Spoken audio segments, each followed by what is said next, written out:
with your host, Mike RX.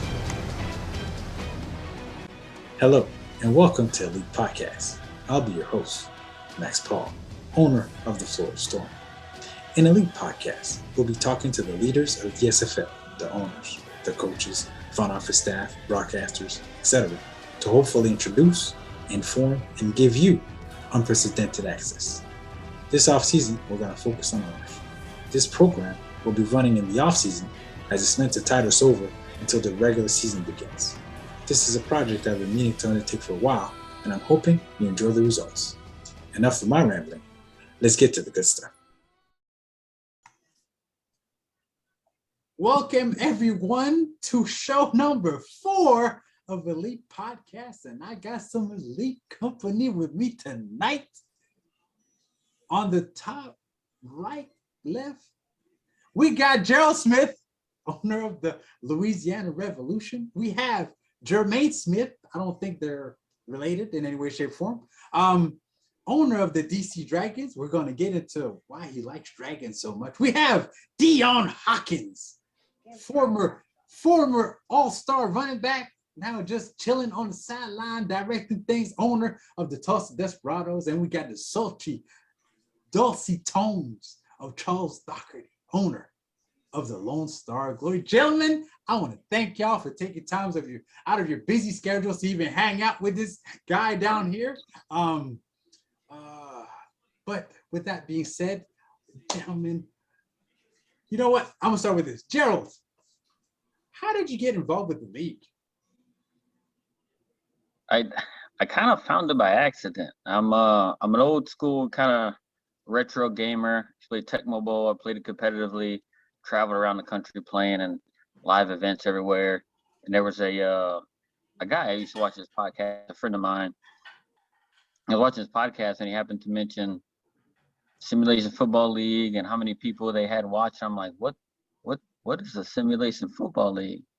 And then what really drew it, and I found out, he said, oh yeah, the championship game just aired.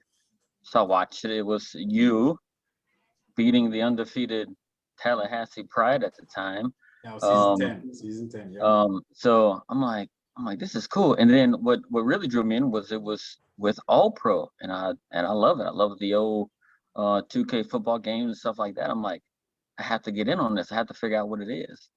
So and then from there it just, I joined, and it kind of took off from there. Showed up at the first convention, right at the start of season 11, and yeah, and just kind of took off, and I dove right in. It was head first, So, and it was I was able to work myself in a situation where I'm at now, on a team and stuff like that. So that's how I found it. That's what's up. Dion, how about yourself, my good sir? I know you used to tote that rock for the Houston Hyenas back in the day. You feel me? So how'd you get involved with that?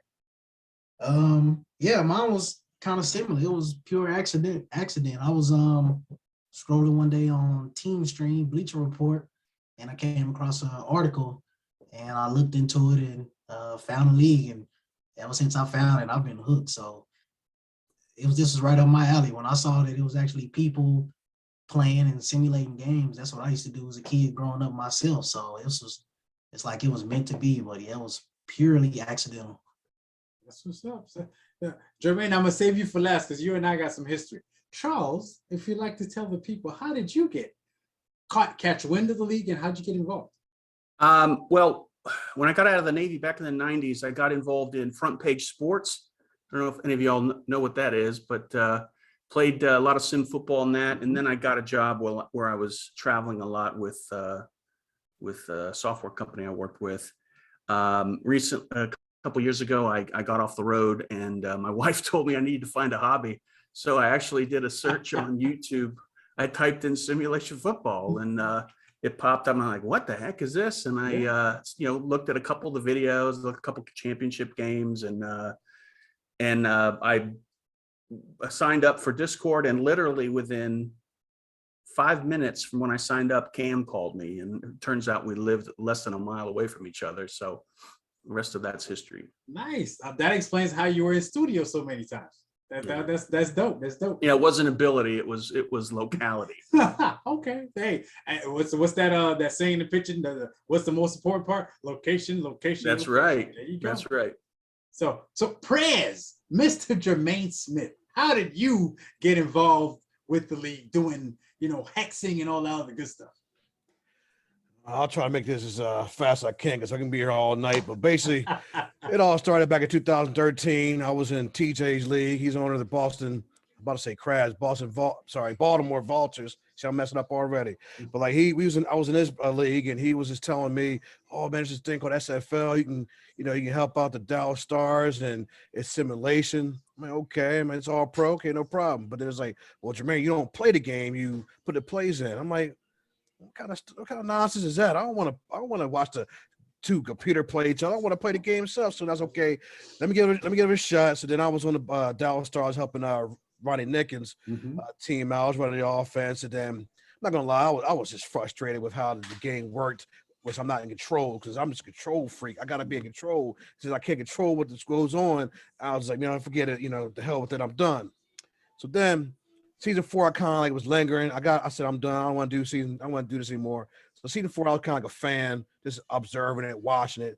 Then they said, oh, we're going to have expansion for next season 5. I'm like, oh, for real? Then it hit me.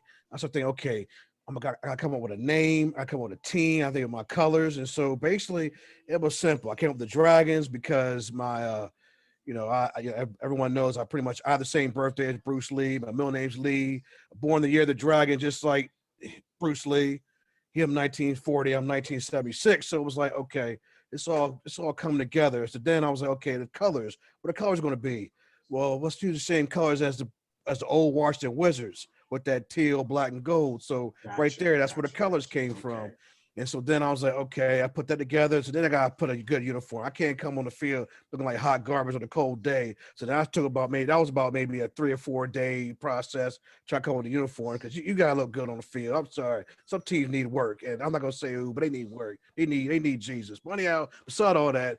I just like, okay, fine. So then we're going to go in here. I had NY Kid, defensive coordinator. Myself and Playmaker Porter were the offensive coordinators. So we went in there and I mean, y'all know the history, man. We were struggling. It took another team to lose for us to get into playoffs. And then once we got in the playoffs, it was 3 straight road games, and we won in dramatic fashion. I mean, you always go back on YouTube and watch that video. Now and then I go back and watch and be like, damn, man, I want to recapture that moment. So then we didn't do too well. It's just 2 seasons afterwards. Cam came to me, said, Dexter, I need help on the end. We're doing hexing. I know you're doing hexing. At that time, season 6 and 7, I was running a team and hexing, so I'm being stretched in. And I knew at that time, okay, it's time to let someone else, who can put in that work and has the time, which I don't, because I was starting a new job, and the hexing I was being stretched too much. I said, you know what? Let somebody else who's hungrier than I am. They deserve it. So then I stepped down, became the president of the league, and all I did was hexing. I did that from season 6. All the way until season 14. Yeah, season 14, I was pretty much it was a solo act. And I knew, like I said, I ain't gonna lie, I keep it real. I was making little mistakes here and there, working 14, 15-hour days, and then you had to go and hex and all that stuff. Looks like hieroglyphics after a while, getting the names mixed up, for leaving abilities on Vancouver's running back. And I'm just like, you know what? See, you put your head down. See, like I said, when I make mistakes, I own up to it. Yeah, so no, I got you. And I was like, yeah, and so I was just like, you know what? I think it's time for me I got ease back, and that's when Thomas Rodman came in, and then we pretty much flipped roles. I was pretty much a backup just in case something were to happen. I just did weekly progressions during season 15, and then pretty much 16, I didn't have to do much, and then I did some progressions, and then now we're in automation. So now I'm pretty much, I no longer do hexing at all. You might as well call me an equipment manager or uniform consultant or whatever you want to call it, because that's basically what I do now. I make sure everybody's uniforms, they gather it, send it to me. I gather it all up, make sure it's all good on one file, send it to Cam, and that's basically it. That's what's up. And I appreciate the historical, beginnings and up to now. That's great. You know what I'm saying? That's what's up. That's because I was going to ask you what was up with the dragon, because you're big into that, and I know you're big into Bruce Lee because you got a couple of jersey sets off of you know what I'm saying, Bruce Lee takes and whatnot. So, Right, exactly. Yeah. I'm surprised you ain't sneak no 007s in there because I know you're a big James Bond fan too. So Yeah, it's kind of hard, you know. There's nothing really sports related when it comes to James Bond and in his movies, you know. So I was like, well, you know, I can't make a Ashton Martin DB5 uniform. I mean, it's kind of hard to replicate that. Believe me, the thoughts came up in my head, you know. But yeah, I came up with Iron Man and a Batman uniform and a Captain America, but I ain't never done a 007. 007. See, some to try though. Some to try. Yeah. Dion, if you'd like to explain the hierarchy in Tulsa, you know what I'm saying? I know you the head man. You know what I'm saying? All people report to you. But who reports to you is what I'd like for you to explain over here. Like, you know what I'm saying? Like your GM, you've got director player personnel, you got a OC, a DC, a head coach, a stats guy. Who are those people? So you could kind of give them their flowers. So yeah, the head is myself, and then our president is Berto. He's president and GM. Offense, and we actually changed that up a little bit for this upcoming season because Berto and myself was doing offense. Now this next season, 18, is going to be Gabe. Okay. And myself as well. Defense is Jaden Swift. So he holding the defense down. Then for head of scouting, we have Chris Andrews, which is one of our DNs. And he does awesome scouting. I get full reports. We're gonna have a couple of players. He actually is gonna have help this next season with a couple of newcoming players. We had probably Copeland and our new free agent signing, and maybe one rookie. Depends on if we able to draft anybody. Also, I'm forgetting somebody. Oh, JQ, the QB. He helps us with all the upcoming drafts. So he helps us doing interviews and reaching out to, because nowadays there's so many players. You know what I'm saying? That one person could just interview 40 potential. Yes, it's crazy. Last season, I had 143 DMs open. Right. Like, no, thank you. I don't know how Rasty does it when every last one of them got a gripe. I could just imagine how long that DM list must be for Rasty. Cam, no thanks. I do not envy them at all. I couldn't imagine. Even when doing, just the league is so massive now, and to think that we're probably just scratching the surface, and it's massive. It's just growing and growing. So I commend people like Destro and Rastelli and everybody who takes on abilities. Duties, because I know myself, I could just imagine how thin he was stretched trying to do hexing and run a team. But how our front office works, we all have titles, but we all work cohesively together on it. If it's a decision like, oh, should we draft this player, or what do we think about this ability? We all work together. So we have, that's one thing about Tulsa. We have a great chemistry and working together. So it's like a collective, you know what I'm saying? Everybody gets a little input and then we make a decision as a group. That's what's up. That's dope. Right. Gerald, you want to, we know you're the man at the top of the pyramid. You want to explain how the hierarchy works in Louisiana? Like, you know what I'm saying? Who you got reporting to you as a GM, head coach, and so on and so forth? So it's of course myself, and then we have Ross Napoli, right? He's kind of the next guy in line. I tell you what, when he came here, he wanted to dive in anything and everything. I told him, I said, relax. I said, take one thing on at a time before you get overwhelmed and do stuff, because he wanted to help coach, he wanted to do all the stuff. And then he realized real fast, I don't want to do this coaching stuff, right? So this thing was, he's like, look, man, it's right up my alley, doing crunching numbers and player recruitment, talking to people, and he does an excellent job, right? It's a job that, I did when I got the team. Jeff came with me. He started as GM, so it's myself, then it's Ross, and then it's Jeff. Jeff helps guys with. He was with you in Florida, so he helps guys with their progressions and stuff like that, and all that stuff, right? That's really what he wants to do, and help guys understand what they're doing with their players and everything else like that. And we did have Doug Day here helping with some of that. He's a progression nut, right? But he said, I'm going to the minors. I want to be a wide receiver. He's an all-star, and he just said, no, I forget that. I'm going to the minors. I want to be a wide receiver. So, so he was helping. He was helping with that last season, and then Craven's the offensive guy. And for me, it's been a long time coming, man. Once I became an owner, right, I was enjoying everything how it was, right? Like I just coaching and doing all this other stuff. When owner, man, it came with a certain amount of weight, man, and a ton of responsibilities. You think it's just something you can just right on, right? But it's not really like that. So I got to the point where like, look, man, I need help scout, I need help coaching. So I needed coaches, right? So Craven does the offense, and I'm the defensive guy, right? Because we can't find no defensive coaches. For whatever reason, nobody likes it. Everybody wants offense. So, people just get, they kind of struggle with defense, and it seems like to a certain point. So, but we got some assists too, like Frank Wade, Garrison Blue, Tyler Falk. They do some scouting on the back end, help us out with some stuff they're seeing and stuff like that. But that's pretty much how it kind of lays out. Ross, I tell him, I said, look, man, I like, as far as recruitment goes, I said, hey, I want this type of player. He's like, okay, I'm gonna go find him. That's it. That's dope, though. Right. Yeah.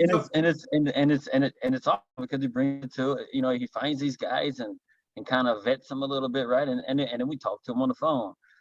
And I'm notorious, man, from my 2 and 3 hour conversations with rookies on the phone, man. Like, like you can ask Ross, Michael Prococo, kind of tend to run on a little bit, man. I just like to get to know guys, right? See if they're a good fit for our team. But but we got a good staff. I feel like we're kind of thin a little bit, but we have a good staff. Yeah, no, I got you, and I fully understand being thorough as a team that basically has a revolving door at linebacker for what seems like forever. So yeah, definitely being thorough to make sure that whomever you bring in is going to be someone that not only wants to make sure that they do well on the field, right, but they want to make sure that they rep your team well as well, so they're not a one and done, or even or a one game and done as well. You know what I'm saying? So I fully get that as well. So Charles, the newly redesigned, re-logoed Glory, right? How does it look over there? We know you're the head man in charge. We know you got the diva as your right hand man, but who else is involved in decision making over there? Well, Freddie Trammell is head of scouting. Okay. We've got James Troll and Greg Soto. They are the coordinators. Then we've got Albert, who is the head coach and also assistant GM, along with Yogi Barr. When I say assistant GM, they're responsible for progressions and working out cap. But I guess the bottom line is there's a lot of collaboration, for lack of a better word. Yeah. And you could probably say that Charles is quality control. I try to get involved in making sure that we're moving in the right direction. Yeah, no, that makes sense, and I'm explaining sense.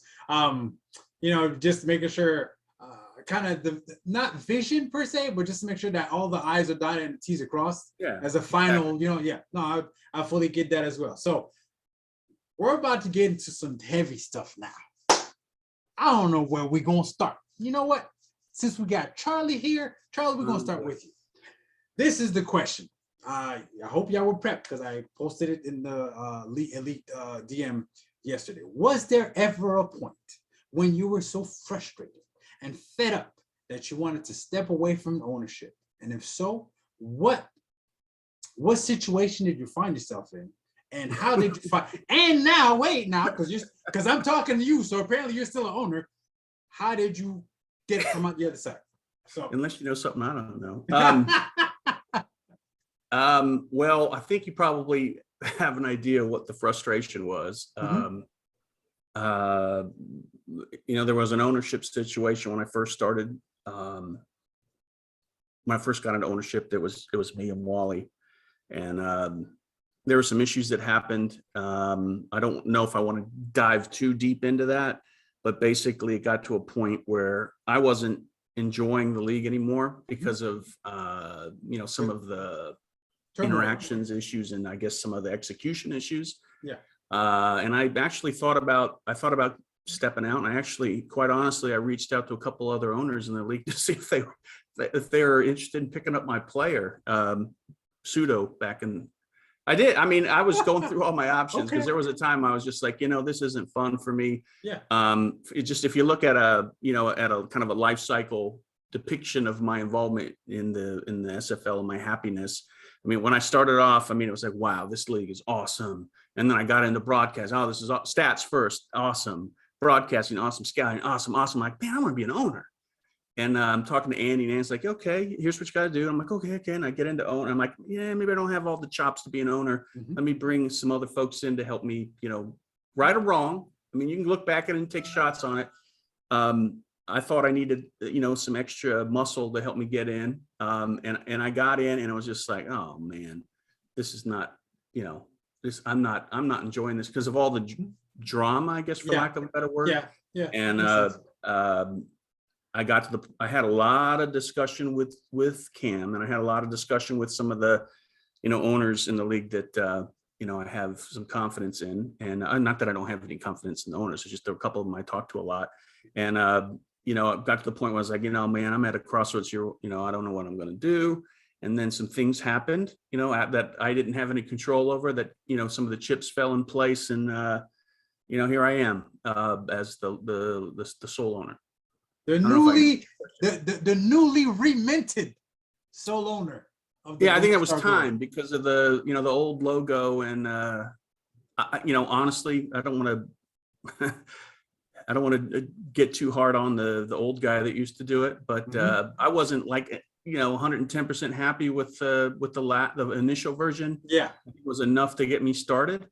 But I think based on the change in ownership, I thought it was a good time. And Dave had a big hand in it. We talk a lot, and we thought it was a good time to maybe rebrand a little bit. It's not significant, but we thought it was. It looks good though. It looks. I'm gonna get. You know what I'm saying? It does look good. It looks sleek. It looks. I just hope I'm not on Destro's list of the guys that don't know what the heck they're doing. I mean. No, that logo was good. I had my approval because I looked at it too. And I studied it, and I was like, yeah, I can work with that. I can second that. I like it too. Thank you. Appreciate it. Thank you, Dion.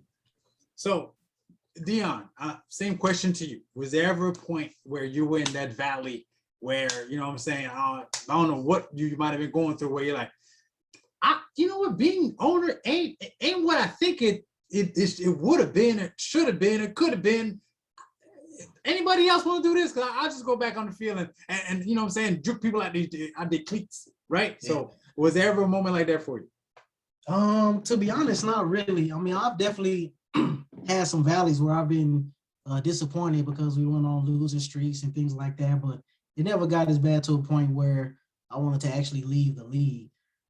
It would have to be something really major, like in my personal life, where I just literally didn't have time or whatever the case may be for me to leave. I mean, I just love the league too much, but it was a point where we had lost a bunch of games and I just couldn't get past it. I was like, what's going on? I was still 100% coaching by myself then. I'm like, what am I doing? Because when I first started, it came so easy to me. Well, I had a lot more time then. So I was. Yeah, I remember that first season. More that Yeah. I'm gonna come back and ask you a question about that first season because there's something about that first season. But yeah, like you were saying, you're doing you're doing your thing though. I had so much time because when I initially started, I mean, that's what I wanted to do. Like my first day into the league, I was like, I'm gonna do everything possible and to become an owner. So that was my goal from day one. But yeah, I had valleys, but I couldn't picture myself not being involved in the SFL in some way. So I never really had a point where I would just be like, screw it, I'm gonna just sell a team. Maybe somebody come with like 30 bands or something, offering me a crazy amount. I'm like, all right, I'll think about it. Yeah, I got you. Prez, you walked away, but you didn't walk away willingly. You walked away because you wanted to be able to focus on certain things. You were starting a new job, some might say a new life, because when you work in them kind of hours, I'm in them kind of hours. I don't miss them kind of hours. You know what I'm saying? So, but besides that, was there ever a point, just hexing in the midst of putting umpteenth hours in hexing when it became the hieroglyphics that you so eloquently put earlier, and putting in the literal 14-hour work shift where you're like, you know what? Screw all this. Y'all can have this. You know what I'm saying? Was there ever a point like that? It's almost every season. No, I'm just teasing. No, I'm just playing. No, it was just like I would say that season, that 13 and 14. I just realized, like, man, it's like, and I knew the mistakes were becoming more evident. And yeah, I would read in the owner's room, people taking little side comments, and I was, you know what, I can go in on them. It won't do any good by doing that because I know they couldn't do what I do on their best day. But besides all that, you know, I just realized, you know what, just don't take it personal and just look back. This is the truth. And I realized that, like I was saying earlier, you know, the main thing that always sticks out is those three abilities on. I think it was your player, Charles Nakai, if I remember correctly.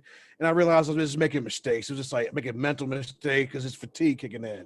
Mm-hmm. So because the store I was working at in my regular job, it just had so many issues. I couldn't just do 10-hour shift and be done. I'll be there 13, 14, 15 hours. And so I was like, you know what? And plus I was always there because I lived across the street from the store. So I'm like, I was tied into that, and I realized when I get home, I'm dead tired. I'm not trying to hack. So then you keep procrastinating, so, you know, put it off. Then you're trying to do a rush job, and then you're making mistakes.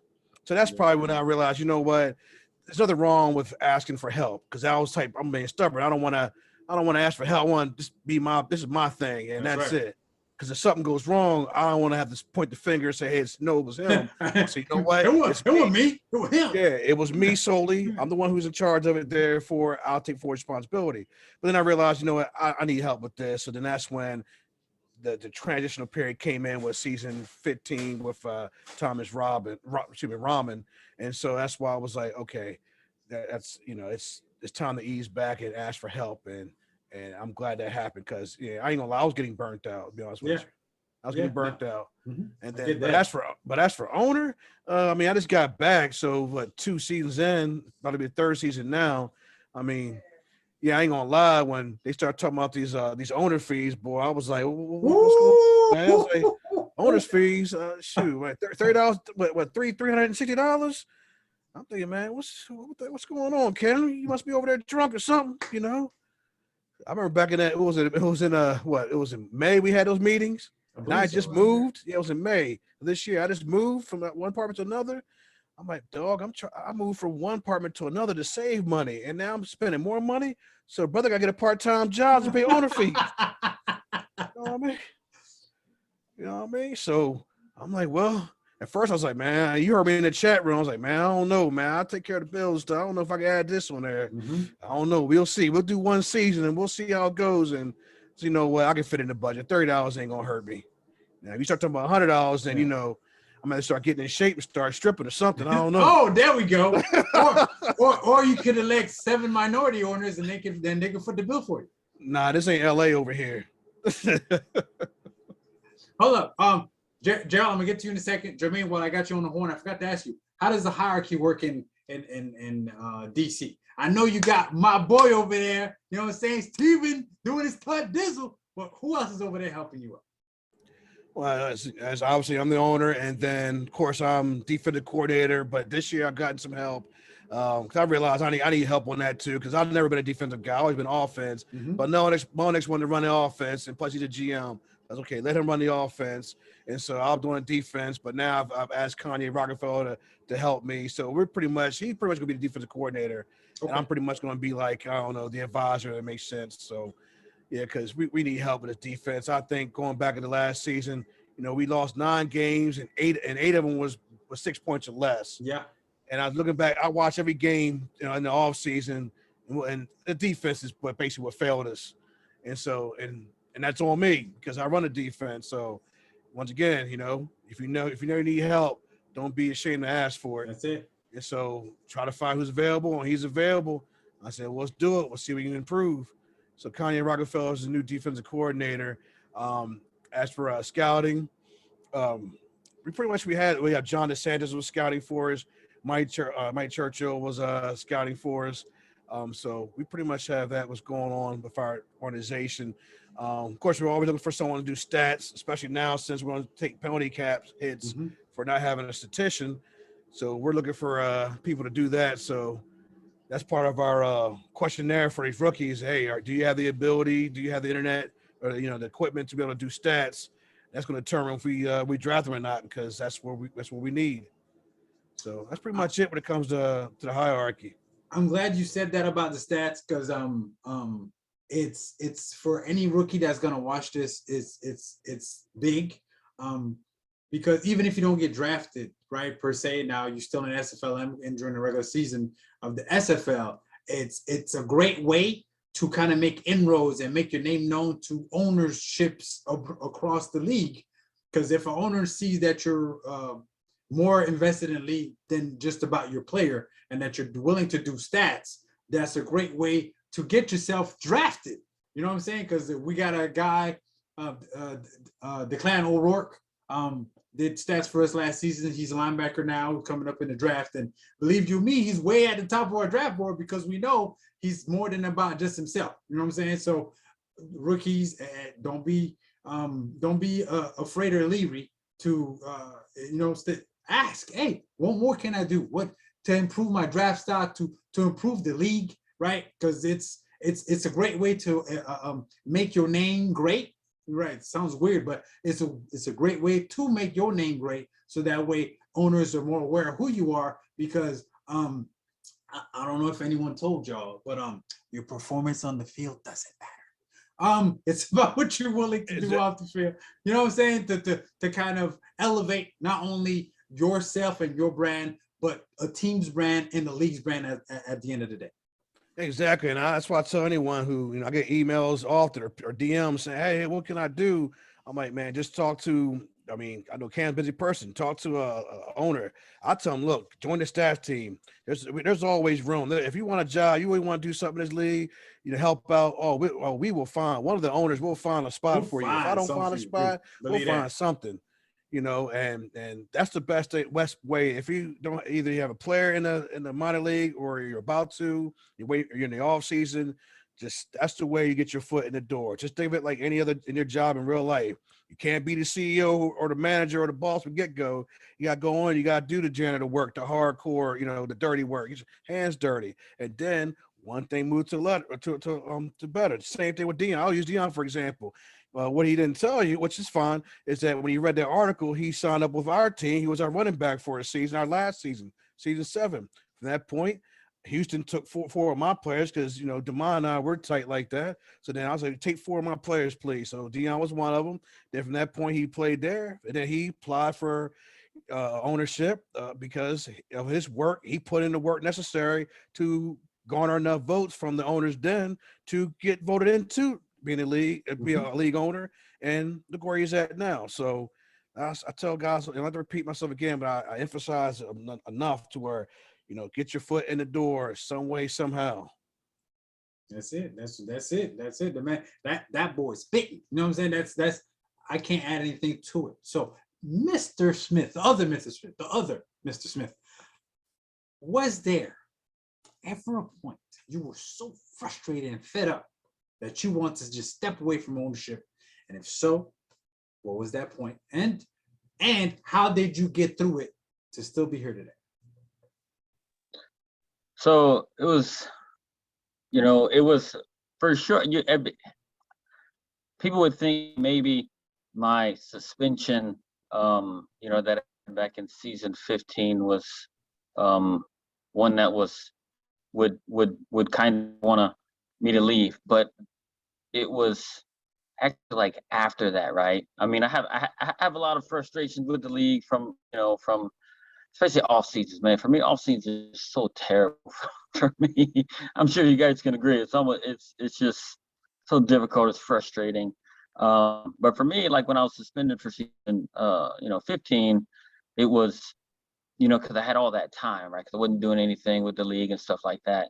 And then once that was over and I got back in, I got a little 8-year-old, right? So I spent a lot of time with the family instead of me just sitting at the damn Xbox, all the time staring at it, trying to win games. Mm-hmm. So, I spent some time with the family and stuff like that, right? So whenever season 16 started approaching, I started doing more and more stuff, trying to get back in a groove. Little dude come up to me and says, "Daddy, you don't play with me anymore." I was like, that right there just told me, I was like, you know what? I'm like, it was like, it's like I was taken away from him, and and all my time was there. It really put me in a point where I'm like, man, should I really be dedicating all this time to this and being an owner and coaching and doing all stuff like that? So, and it was one of those things where I talked to my wife, and she's like, oh, well, you need a hobby. You still need to do something that's fun, right? Which is moderate and stuff like that. So I'm like, all right. That's when I started bringing all these guys in to kind of help out things, trying to push myself out of coaching. And to be honest, it's like, I really don't want to coach anymore. I just want to be an owner, right? So, but the thing about it is, it's like, it's hard to find certain guys to kind of, I mean, just like, Jermaine said, he's an offensive guy. He really don't know defense, and, he's kind of learning because he don't really have anybody, right? So, and guys like us who've been, I'm nowhere near experienced you guys are coaching.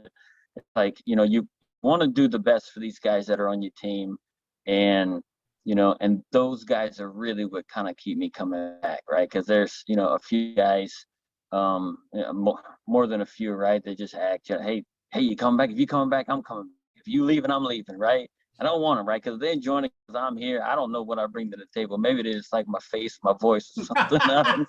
But it's just the guys, man. I treat them like, I do know they're the customer of the SFL, but man, I treat them, just like, I just want to be happy. So, and that's what keeps me coming back, man. But yeah, but that was one of the toughest things right there, as far as, my little one just telling me that, Daddy, you don't play with me anymore, right? So it was just tough, right? So now it becomes, for me, I work a full-time job Monday through Friday. Mm-hmm. And then, sometimes I get home 7, 8 o'clock at night. So then I do my family time thing, eat dinner, play with the kids. And after everybody goes to bed, it's like midnight. I'm trying to do stuff. I want to sleep at my workstation, trying to mess with the Xbox, right? I feel like I'm, at times I'm letting the team down because I feel like I'm not putting all that effort in like I really need to. But I'm like, you know what? We all have lives outside of it, right? So we try to, so that's what I'm, I kind of moderate it that way. Hey, I need my family time, my family, keep my family happy and everything else. And then, and then I can do it. But it's just the camaraderie with the guys, relationships you build here that just keeps me coming back. So I can't, it's not easy being an owner. A lot of people think you just, own a team, you just sit back. It's kind of not, but it's got its stressful moments. Yeah, no, I'm with you there. Yeah, sit back. So this offseason, my team got on me, which is funny. So we hire Art as our head coach / defensive coordinator. So now I'm done with coaching. So the team like, yay, Mighty gets to rest. And then not even 2 days after they say that, I dropped the first Elite podcast. Like, dang it, Mighty, that's not how people rest. So like, like I hear you loud and clear on that. Dion, I'm gonna get on you right quick. Not get on you. I got some questions, right? So you get the squad up. You know what I'm saying? You draft Charles Ball back there, strong safety, doing stuck dizzle, kick return extraordinaire, so shut down safety. How did We Ball get started? The hashtag We Ball. To be honest, I don't know. Ever since I got the team, I don't know if it was just certain people, but it seemed like, because we was always, especially when we first started, we was pretty quiet. We was just in the background. We didn't mess with nobody, talk mess to other teams. I called myself. I appreciate that. I appreciate that very much.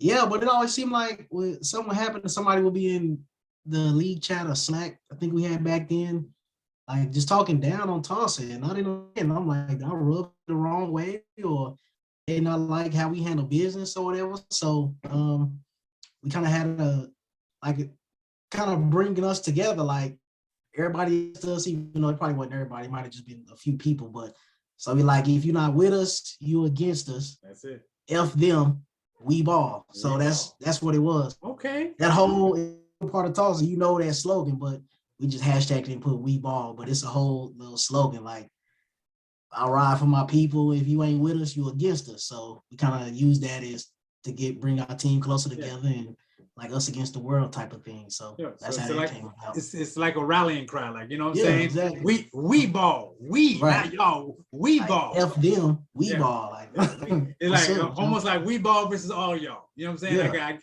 okay, I get that. I like it. You know what I'm saying? I like it as a moniker. That it is, at this point now, it's been used so much. It is Tulsa. When you say Yeah. we ball out, you're talking about the Desperados over there. You know what I'm saying? And it's crazy because a lot of people thought it was because of Charles Ball, Yeah. but that actually just happened. Like, and this man, I ain't gonna lie, that hurt my soul when he had to go. He left because he went into the Navy, and so he had to step away and do that. But yeah, it was just luck that I got him. He was a hooper. Yeah, he was. What So was all he? you knew is you never heard of Charles Ball. Go back and look at that. Look him up. Yeah, he was a monster. He was, Charles Ball was a beast over there. We're going to wrap this up a little bit before we even get there. Charles, for the people at home or whomever, wherever they consume this product, if you'd like to tell them, what do you do when you're not, owner of the league? You're wearing bathrobes and sipping on Chardonnay. You know what I'm saying? Like, what else do you do? I work for a software company that does business applications and supply chain applications. Started out, I've been there for about 20 years. Started out as a project manager, going out and implementing it in hospitals. Then I got tired of getting on the road, and now I have what's called a customer manager, where some of our elite customers, I'm basically the first throat to choke, and within our company. Anything goes wrong, they call me, and I have to fix it or get the right people to fix it. I can't necessarily fix it. I got you. So almost like I won't say concierge. I'll say liaison. Yeah, liaison. Yeah, liaison. Well said. There we go. We like the French terms over here, man. We, you know what I'm saying? Mr. Jermaine. I won't say Mr. Smith, but there's two Mr. Smiths. I'm in my Mr. Smith mode because next week the wife is big into going to watch the 4th edition of Mr. Smith. Yes, we like the antagonist, not the protagonist. Just saying. So, Jermaine, what do you do when you're not running the Dragons or, watching those 007 flicks or watching Bruce Lee flicks? What do you do? What do you do when you're not involved with those? Well, I'm a manager for Einstein Bagels. I've been in the company 5.5 years, so that's what I do. I'm a general manager, and I'm there from, 45 to 55, sometimes 60 hours a week. And then I work part-time at a micro center. I do that, going back to help those guys out for the holidays because they were struggling. And, you can't beat the discounts on computer equipment. So that's why I have all the 4 monitors and all the little crazy gadgets and stuff here because of, by getting discounts there. But as for hobbies, this is my hobby. That's APF. If I had more time, I'd probably be going back to hexing my own teams, making historic teams again. I do miss it because that's what I used to do. Yeah, I remember that. Yeah, I was thinking about, okay, we'll do the 53 Chargers or 53 Browns or do the random team, 68 Chiefs. I'll just pick a random team and do research on them, read about them, go on a website and watch old grainy footage of them and try to design teams based on that. But but nowadays it's SFL, it's working, and the best I can spend time with my wife, and then with my daughter. She lives an hour away, so I go down there and see her, and then I come back, and pretty much not really much time for anything else.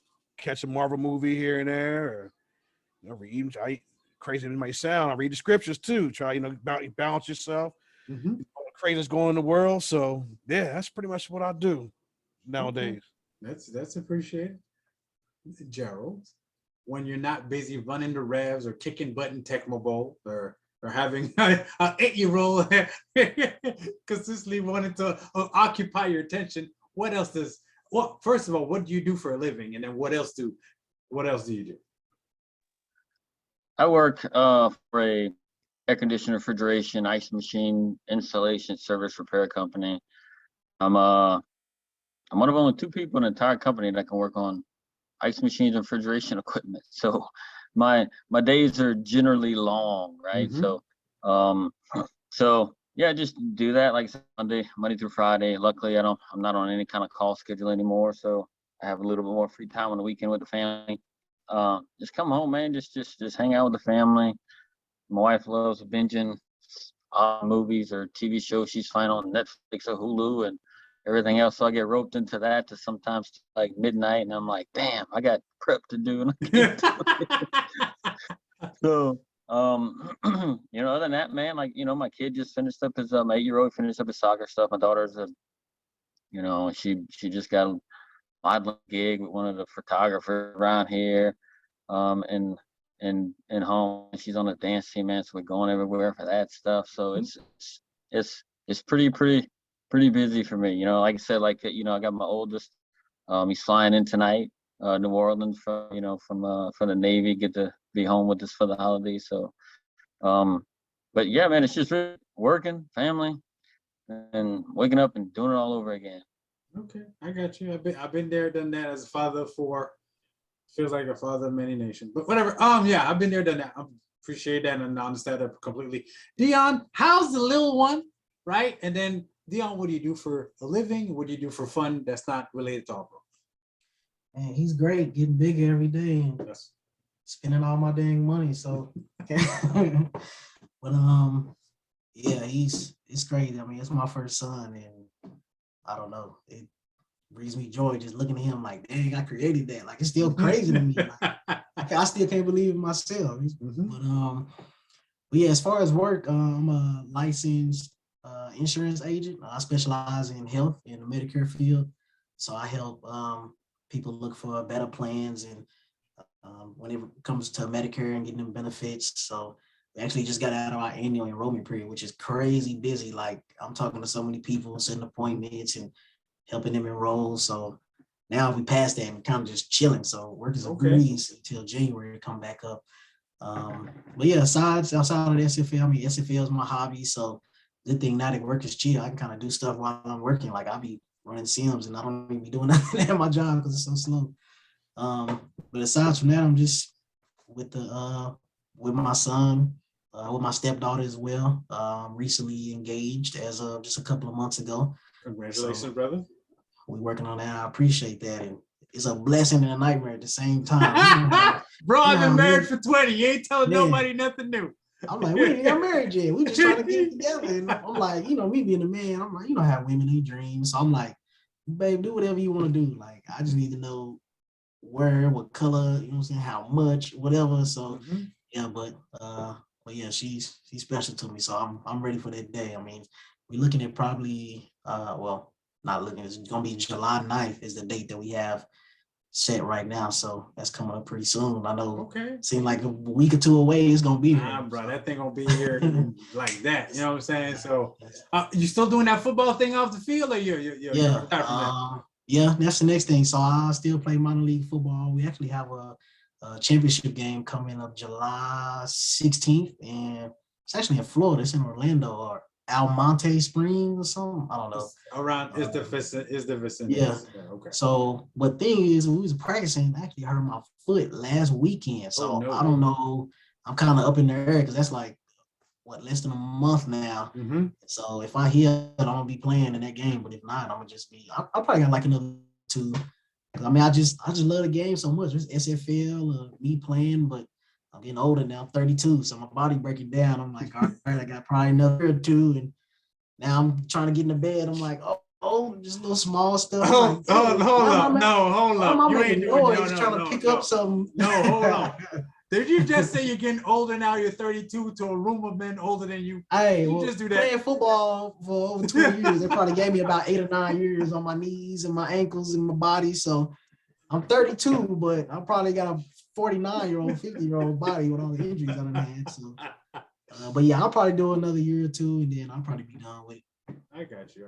I will say, because you have a young man that you're now raising, you ain't done with it. You're done with it. You're done with it. Maybe with you on the field performing at a high level, you can't be done with it because you have a young man you're raising. Yeah. He's probably going to be running around, and if you don't run behind him, he's going to leave you in the dust. You know what I mean? You ain't whooping daddy. Nah, let's get out there right now. I'm still faster than you.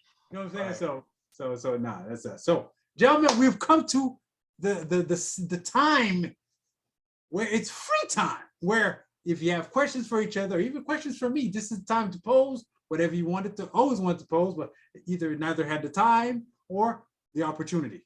The floor is yours. Whomever wants to speak first. Go ahead and speak. I got a question for Gerald with Streeter retiring. What was you guys' decision? Like, was it a difficult decision to go with bringing in Colin Hart compared to going with a rookie running back? Or was it pretty easy? Or how did you guys deal with that? for us, it was a situation where it's like, hey, we picked behind everybody who needed a running back. So we just like, if like if we felt like if we didn't close that deal with them, right, that we would have been left with just be like our two thumbs, just like, well, what do we do now? That's who's running the ball, right? So it was almost a must, right, that we pursued them really, really hard.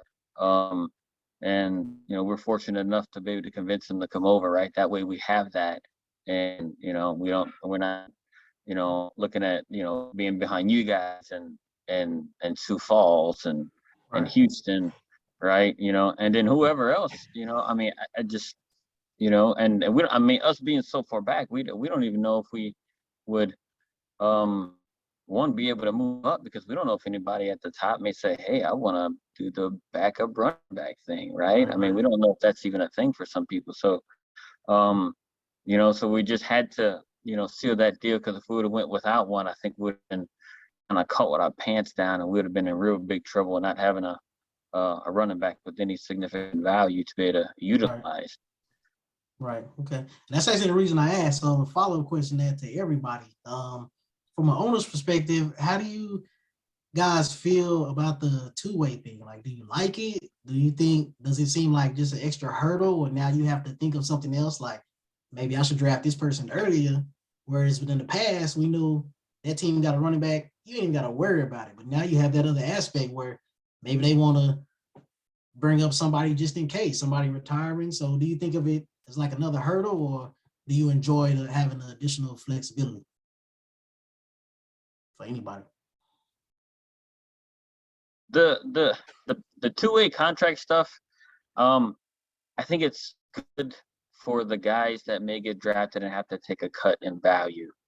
But if they're if league is trying to keep minor league players coming in, especially say at the running back position. So say if somebody drafts a backup running back, he's technically still can hold that, coveted running back spot in the minors, right. Or even high value receivers, right? If they get stuck at 3, they're still going to occupy that part there. So I think it was well thought of in a way that helping those guys not be able to lose all that high value that they earned. But then on the flip side, I think it hurts the newcomers into the minors who want to be their running back or whatever else, or a wide receiver, and some of those spots are kind of taken. So I think it's a good thing and a bad thing. You know what I mean? So I think it's with the way the league did it, right, in the way I think a lot of us may vote as owners because it was part of a proposal that passed, was helping those guys keep their value, right? Once they sign the starter contract or whatever you want to call it, they're able to get all that value back. So I think the intent was to protect those guys and not being able to lose all that value, and they can get it back once they sign their starting role. Right.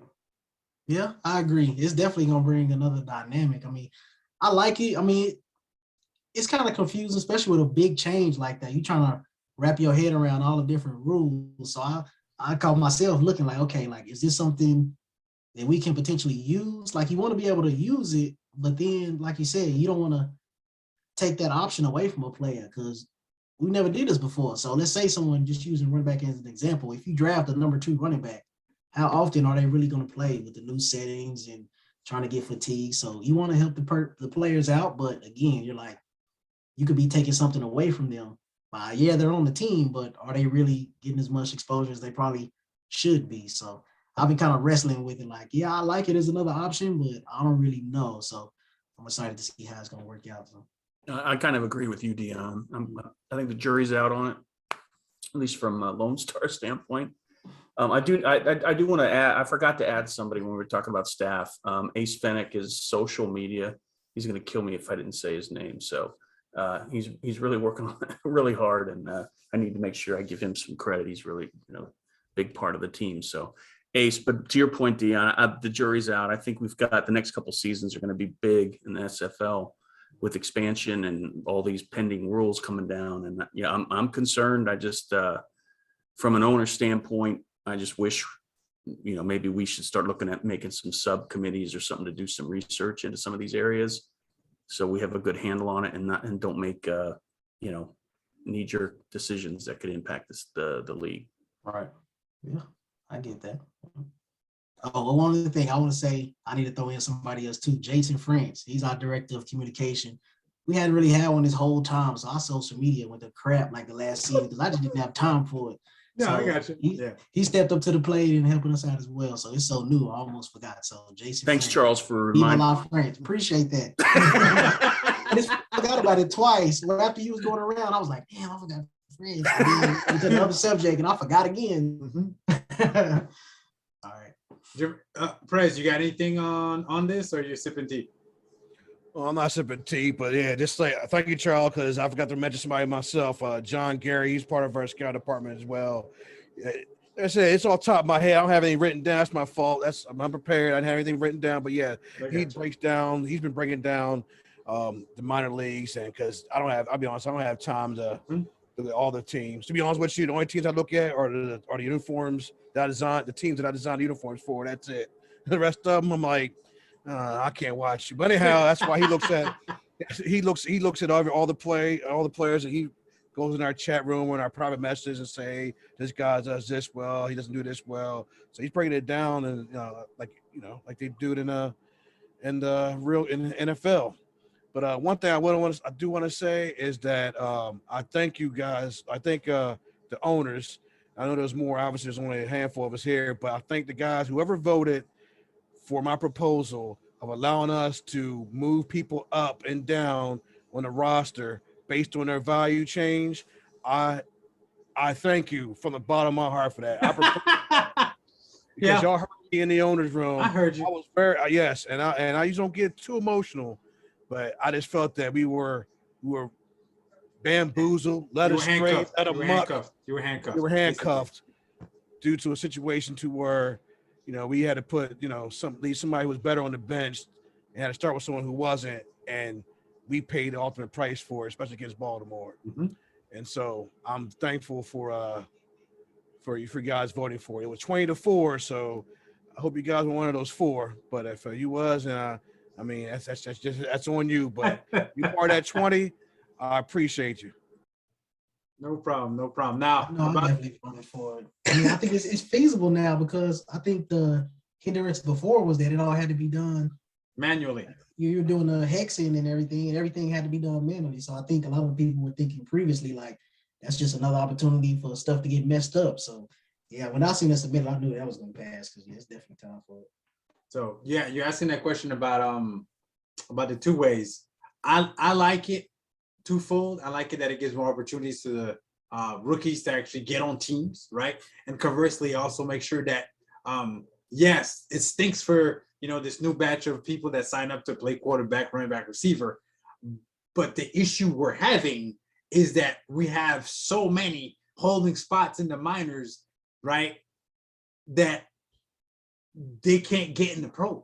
Like, so the 2-way kind of assures that because that roster spot is still occupied in the minors, it funnels that person elsewhere, right? So now to positions that we might need, right? So because let's say they won't play receivers, too many of them, they slide to tight end, or they slide to defensive tackle or linebacker. You know what I'm saying? So it kind of funnels them to other areas that we might have a greater need in. So I understand it those ways. Now, whether or not we could, come to a resolution and finding a way to, have stamina, player factor, or substitutions where people can get proper rotations and everybody can get some shine time, that is still to be seen. But in its inception, a 2-way, I like it. Whether we're going to use it this season, I have no idea. It all depends on how the draft falls, but I like the way it was put together. Yes, Mr. Dougherty. I just some advice, Mighty. If you ever have a show with Dwayne and Andrew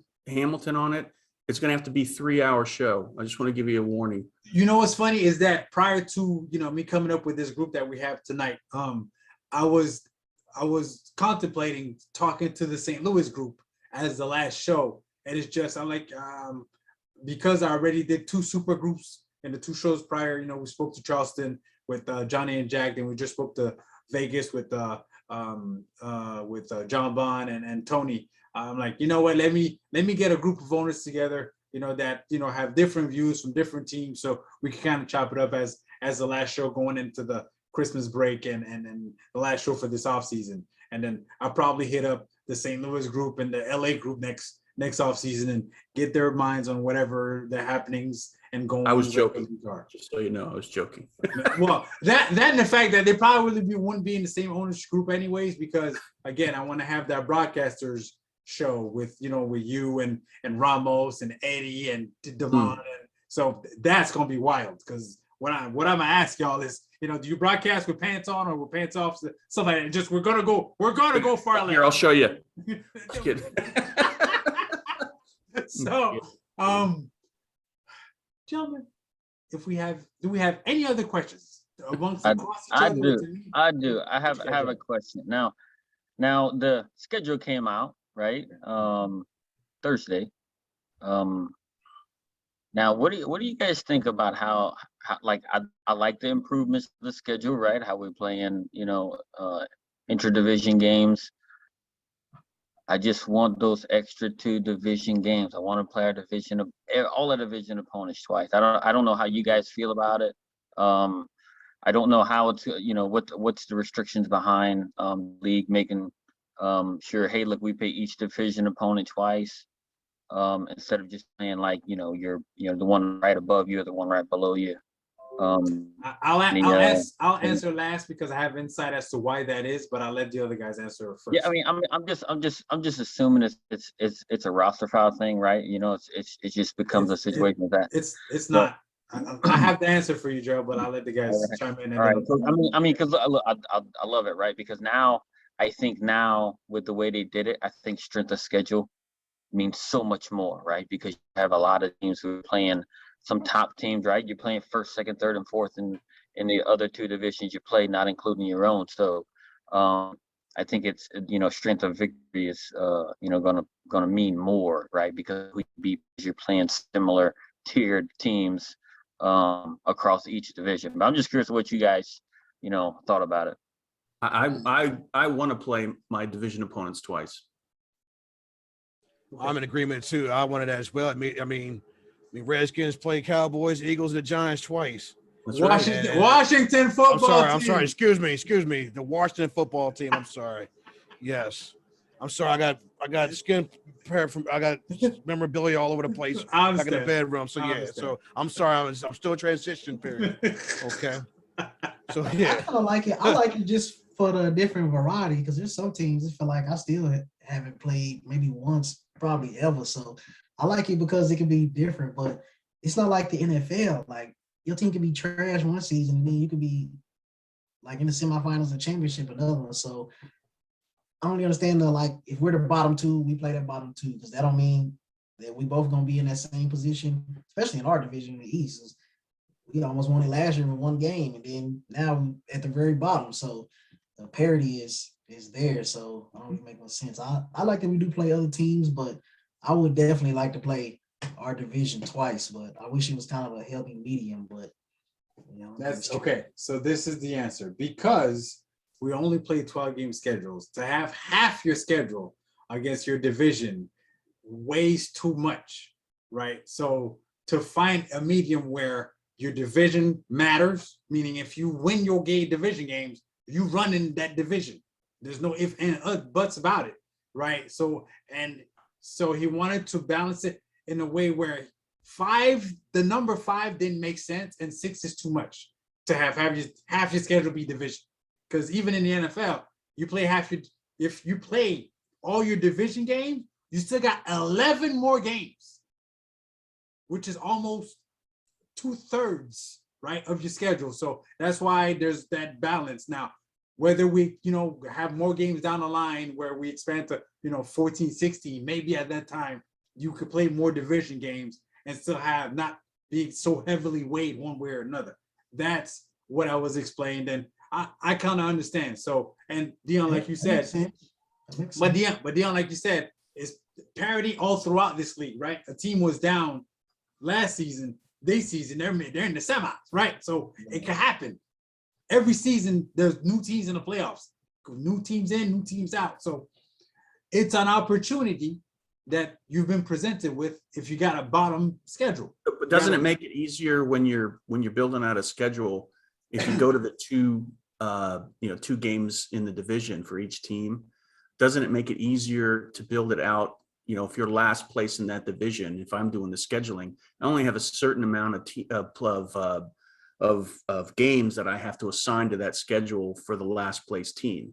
And it's clear, the difference between the last, I think with that model, the difference between the last place team and the first place team in the division is going to be significant from a schedule standpoint. And if we look at it now, it's kind of, the last place team versus the first place team in the division. If you look at their schedule, it's kind of like, it's hard to see a difference. But if you look at the results of, the last place team, if you only have, 6 games, you have to do outside your division, you can give them the 6, lowest rated teams, and it sticks out. As currently constructed, no, we cannot, because that wouldn't require a lot of juggling of roster files. And as Jermaine knows, and that Dion just explained not even 5 minutes ago, you're trying to prevent stuff from happening, right? From screw ups, equipment missing, players missing animations, players missing attributes. And the more juggling you do, the more likely some things is to go askew. So I fully, like I said, I'm behind y'all. I understand. I want to play every one of my division twice, because that's just what I know from watching professional football. But because, again, we're limited to 12, we're limited to eight team rosters per file. So there's a juggling act to do where it's not too much work on the league, and it's still fair and balanced to teams. But it's based on sequencing. I mean, if you sequence the interdivision games at the end of the season, like in the NFL, you can have the non-division games at the beginning, and it's easier to manage that roster file. Yeah, that is true. But I do remember, Cam and I, it's back in the day, this switching rosters around, and then something get mixed up, and then there's there's a handful of times to where I'm getting a phone call, because when Cam calls my cell phone, I know something's up. I mean, what's going on? He's like, man, something happened. Some names got scrambled, something got twisted, and here it is. And luckily, most of the time, I was either at home or when I was working, I lived across the street from the store. I would have to leave work, go across the street to my house, and then fix whatever needs to be done, and then get it out so that the game could continue. And I think that part of that, he's trying to avoid any issues with that. Now, granted, with this, automation, I mean, we had an issue last year to where stars were missing all players, and the game worked, which I never heard of, working under when it's 9 or less stars. But once again, I think what he's trying to avoid is having less hands inside the roster file to where there's easy to make mistakes.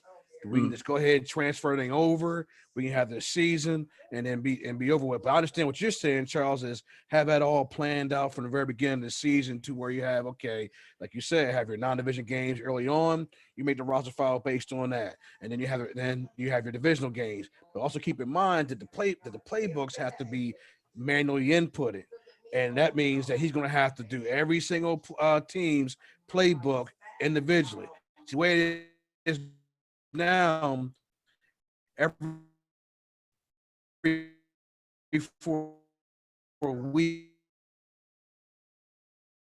and 2 or 4 other teams have to switch up, which means half of that playbook, half of that roster file's playbooks are going to be re-entered. And then you do the same thing with another file. Instead of running them on 3 files, 8 teams per file, that's 3. That's 24. 12 teams. That's 12 teams gonna have to juggle with new playbooks. So, and that's because if he has to do it the way we're suggesting it, he almost has to do every single team's playbook, and there's no manpower in front office like that to be able to do that. Because to be honest with you, and I've said this to him before, I said that he needs to have help. He's got to have help, and he's got to have people who can do the same thing just like him to the rest of the rosters and broadcast. That's right. And right now, there's no one that business continuity. Right. So sorry, I didn't mean to interrupt you, Jermaine. Well, no, I was just saying, just that I was almost finishing. I was basically saying, just if we have someone just like him to be able to do the same thing, be able to broadcast, be able to make graphics, put the games out with his high speed, because he's got a business account, by the way, for internet speed. If he's able to do all that stuff, then then we can go that route. But until then, we're limited to what we can do at the moment. Mhm. So yeah, that's what Jermaine has inside knowledge as to that. You know what I'm saying? So I fully get that wanting to play your rivals as much as possible. So when it's time to, hey, the division winner is the actual division winner, not, he was 0-5 in the 0-4 in the division, but he ran his tables elsewhere. He won the division, but we beat them. You know what I'm saying? So that, yeah, I get that. But until there's a way to facilitate and make that process simpler with the least amount of errors possible. Because I know on game day, if that jersey don't look right, because if some McDonald's jerseys come on there and you got dudes with monster faces, it's gonna be problems and DMs are gonna be exploding, right? So it's God, when was the last time that happened? The monster face. Well, I can tell you my story. It was I can't remember what season it was. That was a blast. It was when we was in Dallas, the very first convention, and it was embarrassing because I was in charge of the roster file, and it was Queen City versus Houston, and I forgot who it was, but every time they showed a close up that dude, I would just shake my head. I was in the front row, and Cam looked at me pointing at me he was joking. He was joking about it. Yeah. I think I was more hard on myself than he was. I think he Yes, inspired him, but I was just like, damn, man. You were. Man, Matter of fact, the game that kicked off the convention, we played Mexico City, and Big Sexy had the monster face, and you were looking at me like, I'm sorry, man, I'm so sorry. I'm like, Prez ain't no problem with me. Big Sexy eating. Man, check 38 sacks.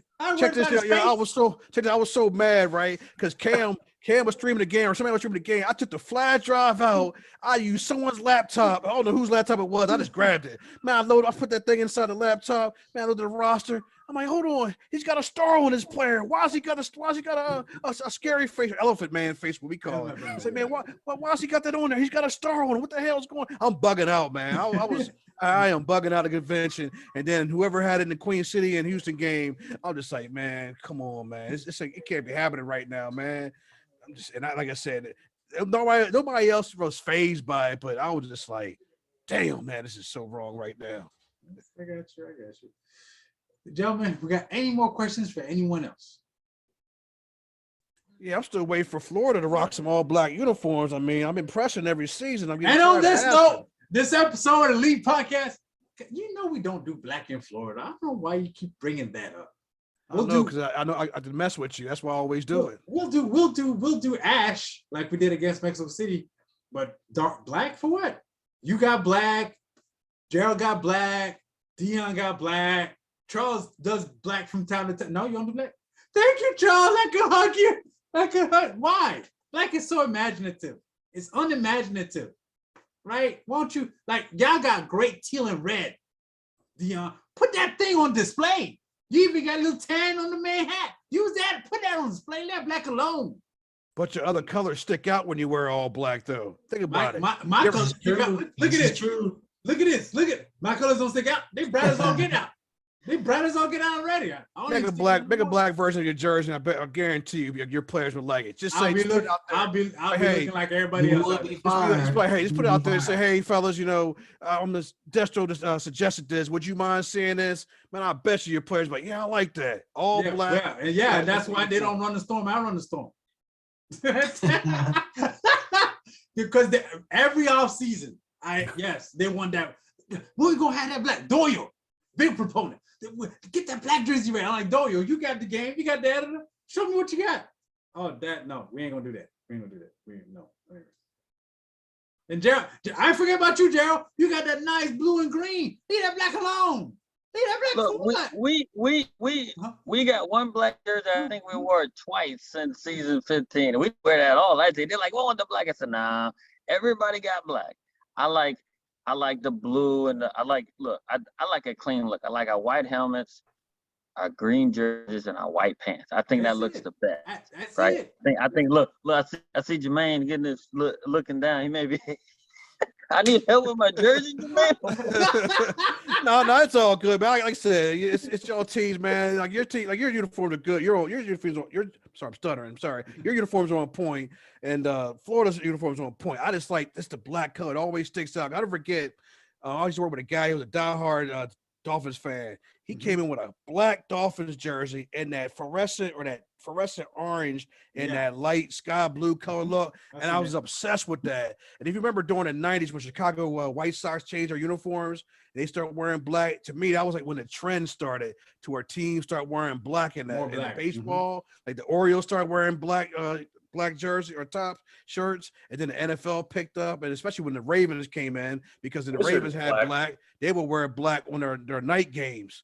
And so that's where my obsession came in. I was like, you know what? Because I even seen a Redskins black jersey, and that Redskins black jersey, Washington football team, even that burgundy and gold, especially our gold, because it looks like almost like an orange color. Yeah, it sticks out with that black.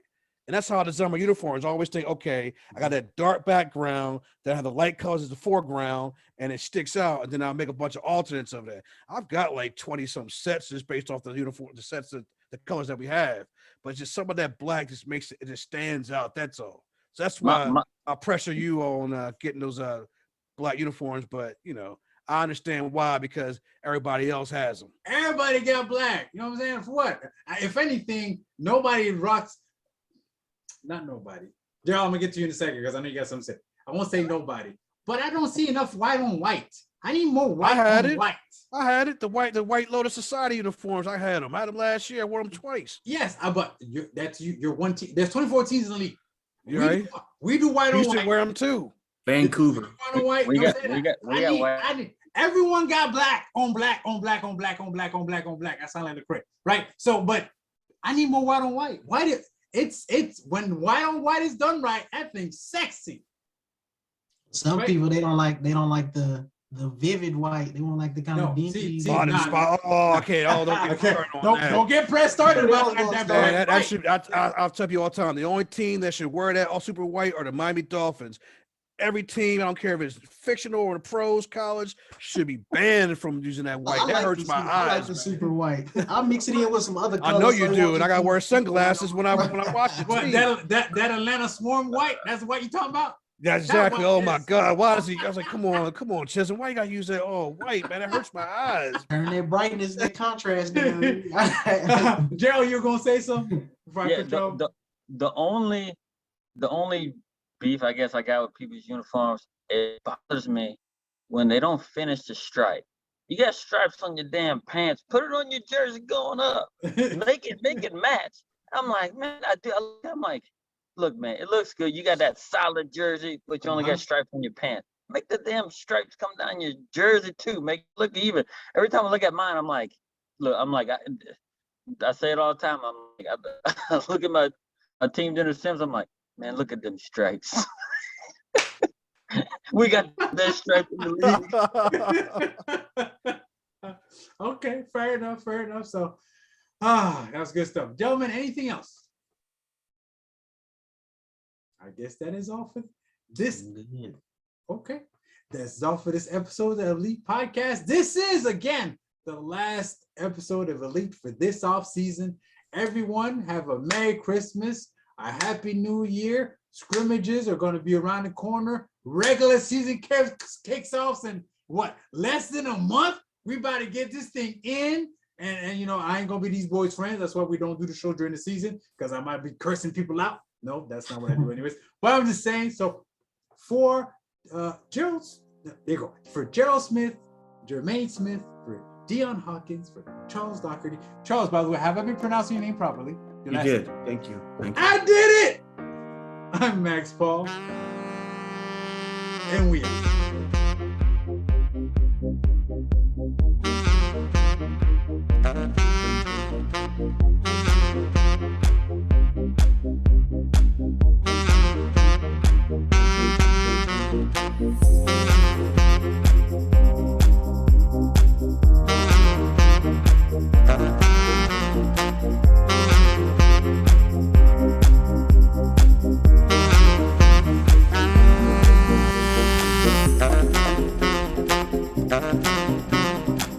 Bye.